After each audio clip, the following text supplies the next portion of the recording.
আসসালামু আলাইকুম। ড্রাইভার প্রভিডার বিডির ভালো ড্রাইভার ভালো মালিক সিরিজের 64তম পর্বে কথা বলবো গাড়ির ক্ষতি হলে দায়িত্ব কার। তো ড্রাইভিং পেশায় একটি গুরুত্বপূর্ণ বিষয় হলো গাড়ির ক্ষতি হলে কার দায়িত্ব। তো অনেক সময় বিষয়টি পরিষ্কার না থাকায় ড্রাইভার এবং মালিকের মধ্যে ভুল বোঝাবুঝি তৈরি হয় এবং মামলা পর্যন্ত গড়ায়।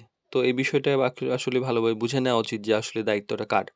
তো দায়িত্ব নির্ভর করে আসলে পরিস্থিতির উপর এবং চুক্তির উপর। সব ক্ষেত্রে উত্তর এক যে তা নয়, যে মালিকের উপর বা ড্রাইভারের উপর তা নয়। বরং কিভাবে ক্ষতি হয়েছে, ভুলটা কার ছিল, কোন নিয়ম বা চুক্তি ছিল বা ছিল নাকি না।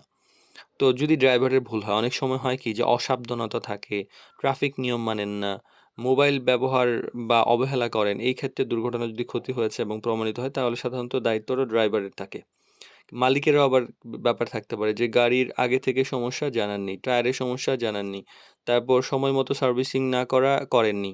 তো ঝুঁকিপূর্ণ অবস্থায় গাড়ি চালাতে বলা, এটা করেছেন। তো এই ধরনের সমস্যা হলে তো মালিকের দায়িত্ব থাকে। তো বাইরেরও কিছু কারণ ঘটে। অনেক সময় হয় কি যে দুর্ঘটনা ঘটে যায় যে অন্য গাড়ির কারণে লেগে যায়, রাস্তায় কোনো সমস্যা লেগেছে, গাড়ির উপরে কিছু পড়ে গিয়েছে, হঠাৎ কোনো পরিস্থিতি। এই ধরনের ব্যাপারগুলো হলো যে আসলে দায়িত্বটা ভাগাভাগি বা পরিস্থিতি অনুযায়ী নির্ধারণ করা হয়। তো আগে থেকে নিয়ম ঠিক করাটা জরুরি। কারণ চাকরি শুরু করার সময় আলোচনা করা ভালো। যে দুর্ঘটনা হলে সমাধান কি হবে? কারণ দেখেন ড্রাইভারের এমনি ইনকাম কম, গরিব মানুষ। উনি টাকাই পায় কয়েকটা। একটা গাড়ির একটা সার্ভিসিং করতে গেলে ১ মাসের খরচ চলে যায়। উনার সংসার কেমনে চলবে? তো এই খরচটা কে বহন করবে এটা নিয়ে আলোচনা করা আগেই উচিত। ইন্স্যুরেন্স থাকলে কিভাবে হবে সেটা আরেকটা ব্যাপার। সবসময় যে ড্রাইভার তা থাকে না। অনেক সময় চুক্তিভিত্তিক গাড়ি থাকে, কোম্পানির জন্য গাড়ি থাকে। অনেকে ভাড়া গাড়ি নেন, উবার পাঠায়ে চালান। সেই ক্ষেত্রেও কিছু চুক্তি থাকা দরকার।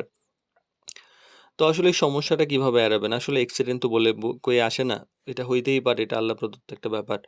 তো সবসময় যে সতর্কভাবে গাড়ি চালান যতটুকু সম্ভব। মানে কোনো সমস্যা হলে, চোখে ঘুম থাকলে বা এরকম কোনো পারিবারিক সমস্যা, জটিলতা, মানসিক অস্থিরতা থাকলে গাড়ি চালাতে থেকে বিরত থাকুন। সমস্যা হলে দ্রুত জানান এবং বিষয়টিও লুকাবেন না। তো গাড়ির ক্ষতি আসলে এক পক্ষের দায়িত্ব নয়। এটা একটা অ্যাক্সিডেন্ট। এটা একটা পরিস্থিতির উপর নির্ভর করে। তবে সচেতনতা, সততা এবং আগাম আলোচনা এই ব্যাপারগুলো যদি আমরা আগে থেকেই ঠিকঠাক করে রাখি তাহলে কিছুটা হলেও ক্ষতিপূরণ করা সম্ভব।